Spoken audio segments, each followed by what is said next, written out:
ভরা মৌসুমে পরিপক্ব আমের সয়লাভ, আমের রাজধানী খ্যাত চাঁপাইনবাবগঞ্জের কানসাট, রহমপুর, ভোলাহাট সহ বিভিন্ন হাটগুলো।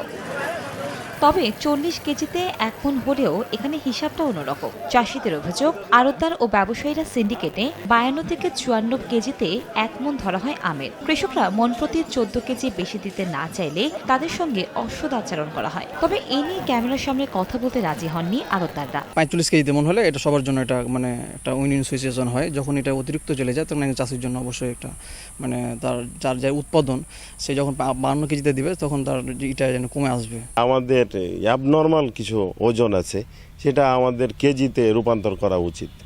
আমরা কেজিতে আম বিক্রি করলে কিনলে সবারই সুবিধা হবে। আমটা পেড়ে রাখলে আমের যে কষ আছে, দুধ আছে, আমরা যে বোঠা থেকে যেটা বের হয় সেটা বের হওয়ার কারণে আমের ওয়েটটা কিছুটা লস হয়। তো সেক্ষেত্রে কৃষক কিন্তু মানে 40 কেজির মনটা ওই লসটা গেইন করার জন্য 45 কেজি দিতে রাজি আছে, কিন্তু আর এক্সেস হলে সেটা আসলে কৃষকের জন্য একটা বোঝা হয়ে যাচ্ছে এবং কৃষকের একটা লস চলে যাচ্ছে। এদিকে প্রতিমণে অতিরিক্ত 12 থেকে 14 কেজি নেওয়া অযৌক্তিক উল্লেখ করে ব্যবস্থা নেওয়ার দায়সারা আশ্বাস কৃষি বিভাগ ও প্রশাসনের। ওজনে সঠিক দেবে, সঠিক ওজন নেবে এবং সঠিক দাম দেবে, এটা আমরা চাইবো।